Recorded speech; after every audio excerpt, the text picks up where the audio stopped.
Here we are at the start of double XP weekend, and here's where our stats are sitting. They're about to change very fast. I assure you of that.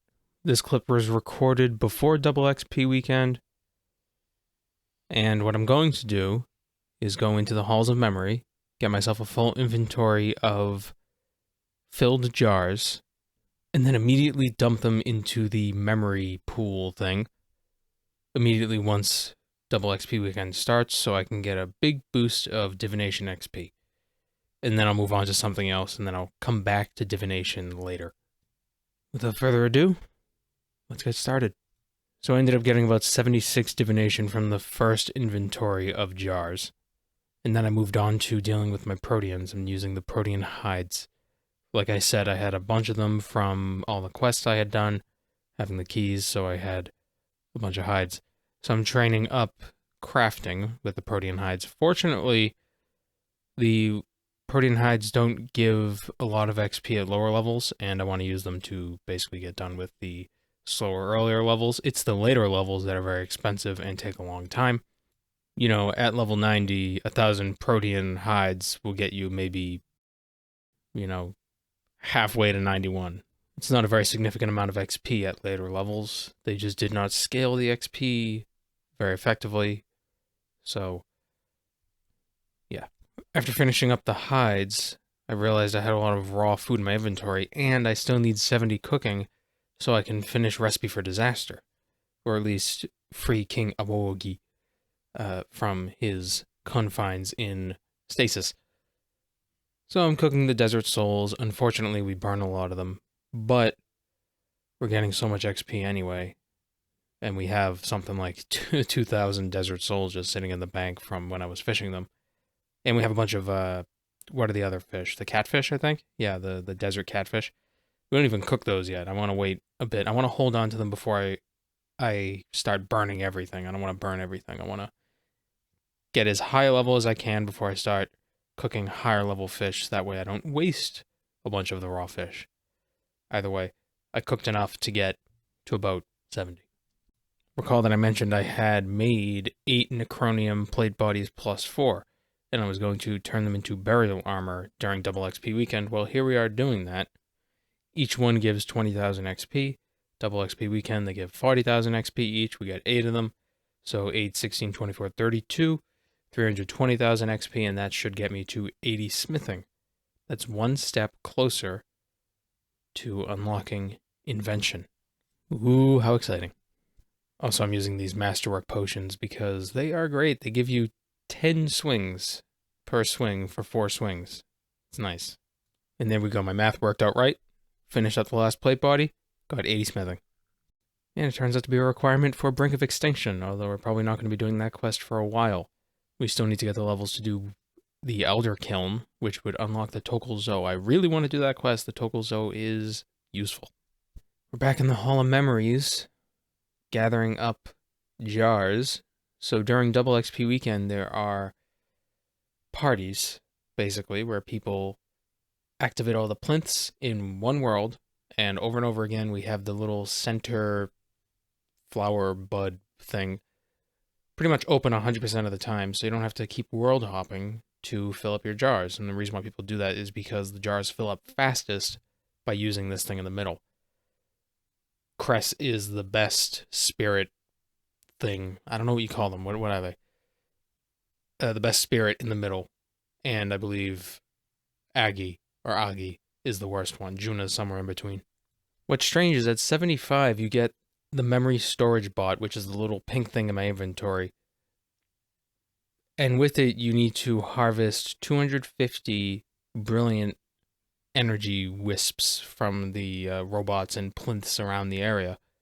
But you can't harvest brilliant energy until level 80.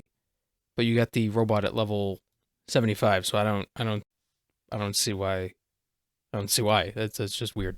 We throw these jars into the memory vortex, and we get 80 divination, which is one more step closer to Invention. Look at me so excited with the mouse going all crazy. Crafting's all we got left, so I opted to buy a bunch of emeralds, uncut emeralds, and craft them because uncut emeralds kind of almost break even. and we get 80 crafting, which means we can go ahead and unlock Invention. Guys, we're finally here. We got Invention, and we can make the Ornate Bowl for Tears of Guthix. Oh, the Invention Guild. We talk to Doc, and we get through the Invention tutorial, which teaches me everything I already know. Here's an interesting thing, though. Disassembling augmented weapons does not give you double XP. So you can't save a bunch of augmented weapons and then disassemble them during double XP weekend and expect to get a ton of XP. But augmented items do level up faster. They level up at 1.5 times the rate.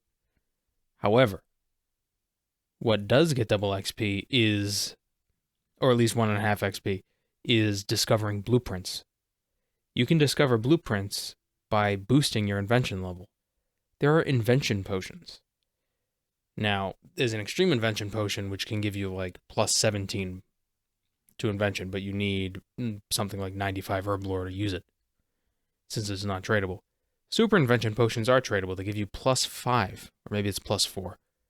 That's enough so you can unlock other blueprints that can give you a little bit of an edge, since the XP is not negligible.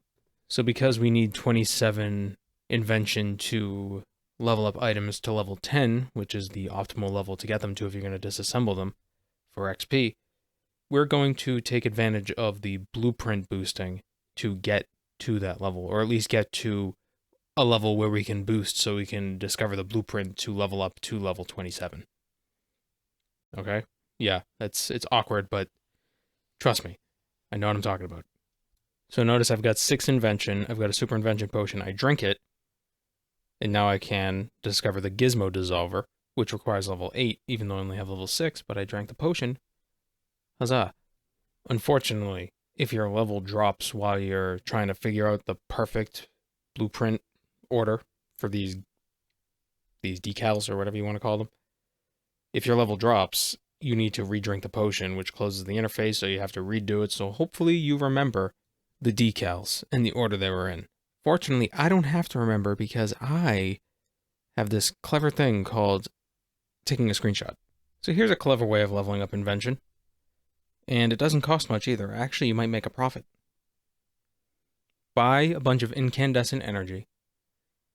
Disassemble items that give you simple components. I had a bunch of Acadia logs in my bank from when I was leveling up woodcutting, so I used those. And create divine charges. The energy is cheaper than the actual cost of the charge.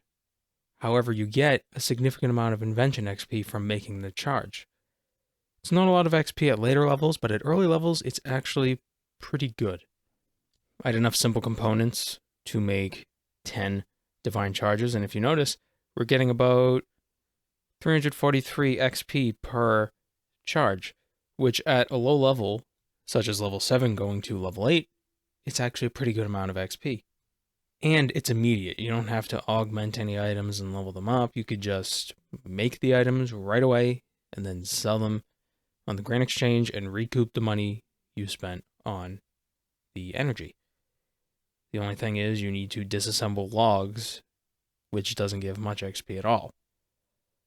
Fortunately, disassembly is pretty quick and kind of AFK, but it doesn't feel good enough. But I still did it for a little bit, just so I can get to a higher level so I could boost again and discover more blueprints.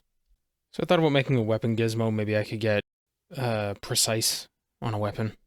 Turns out it kind of sucks making gizmos at low levels because you get Equilibrium 1 and not precise, so what the hell. I mean, I guess Equilibrium wouldn't have been terrible, but it's not really what I was going for, so I just disassembled the gizmo and carried on. Spirit Terrorbird pouches are pretty decent sources of invention components, specifically, I believe, flexible and powerful. I had a bunch of gold charms. I wanted to get some summoning XP, so let's go ahead and make a bunch of Spirit Terrorbirds. 300 pouches, let's get to disassembling. So now I can boost to level 20, which unlocks a bunch of blueprints. These are the Elite Skilling Outfit blueprints, and even though we won't be able to make the outfits for a while, until we get all of the fragments needed to craft them. We'll have the blueprints discovered and get some decent XP. Now, if you notice, I ran out of my invention level there, so I had to reboost and then rediscover the blueprint. Kind of annoying. I, at this point, thought that it was random each time. Turns out it's not, and that's when I realized, oh, I'll just take a screenshot each time. Now this is exciting, we're at level 17, so if we boost to 22, look at all these blueprints we got. The invention tools are great, like the Fish-O-Matic, because you don't have to augment them, but they level up like a level 70 weapon, so when you disassemble them, you get 459,000 XP when they're level 10. So we definitely want to make a fishing rod-o-matic and level that up, because 459,000 XP at this level will get us like 10 levels. An Elder Rune Longsword plus 5 is expensive, but it gives a ton of components, so the investment is worth it. It cost me about 1.3 mil, so we're going to disassemble it, and we're going to get 256 components, 23 sharp, and what was that, 12 dexterous? That's exactly what we needed. I also had a bunch of insulated boots sitting around in my bank, so we're going to disassemble these as well. You can buy about 20 a day from Slayer Masters, and they're good for protective and powerful components, so if you're in a bind, just when you go to get a Slayer task, see if you can buy some boots and then disassemble them. You might get lucky. And now finally we can craft the fishing rod-o-matic. I spent a long time trying to get components and such to create a decent set of gizmos for this thing. I couldn't. At low levels, just every gizmo you make is garbage. And you'll pretty much only get Furnace 2 at best. So I thought it might be faster to level up a weapon instead of a skilling item. The problem is I don't have level 70 in any skill, and all augmented weapons require level 70 in attack or magic or ranged. So what to do? We pause double XP and we move on to quests. That's what we do. We're going to get attack XP. We want to get 70 attack. Yeah. That's what we're doing. We're doing Fight Arena because double XP can wait. I like quests. I like doing quests. It's different than just grinding. Grinding gets boring after a while. I want to do quests. And 12,000 XP is much more useful at a lower level than at a higher level, so we're going to do these quests before we do a bunch of grinding. Toxket Dill gives attack XP. It gives a lot of other XP too, like in crafting and construction. I distinctly remember the day I came home from school and this quest came out was the same day that it was announced that Fat Wreck died. I don't know if anybody watching this recalls who Fat Wrecked is, but I believe he was the first person to get 99 Slayer, I think. Was that it? He was definitely a notable character. Not a character. He was a notable player. A notable RuneScape player at the time, back in 2008. And this was the day he died. Yeah. And quest completed. Moving on. Imcatcher doesn't give attack XP. What are you doing? Why haven't you done Imcatcher yet? Well, you see, Imcatcher is a prerequisite for another quest we're going to do, and I have no idea why. Look at that astonishing amount of magic XP. Oh my god, we are rolling in it. Quiet Before the Storm requires us to do Imcatcher. I don't get it either. But it gives 4,000 attack XP, so we're going to do this quest. We did this quest. I'm going to move on to Slayer. I have a Turoth task. And they're weak to melee, but they also drop a lot of seeds. We have 13,000 beans. The Seedicide does really well at Turoth, so we're going to buy the Seedicide from the farm instead of doing the Cabbage Face Punch Bonanza. Oh, man, I had to record that multiple times because I kept saying it wrong. I hate that minigame. It's boring. It takes too long. I'd rather just spend the beans. It's 10,000 beans. It's a lot of beans, but beans are easy to get. So basically, we're going to seed aside. We're going to destroy all the seeds that aren't worth more than like 5,000 GP. Continuing with the Slayer, we got 60 attack, which means we can use an Orichalcum Warhammer. How exciting. Yeah, these aren't Turoths, these are jellies. This was the task after a task. Yeah. To keep things fresh and keep them from getting super boring, I decided to use some of my protein logs and level up fletching. This has nothing to do with invention. This has nothing to do with leveling my attack level. I just got bored with Slayer. I've realized that there were staves at level 70 that I could augment. For some reason, there was something stuck in my head that I had to use a halberd. So I had to get a crystal halberd.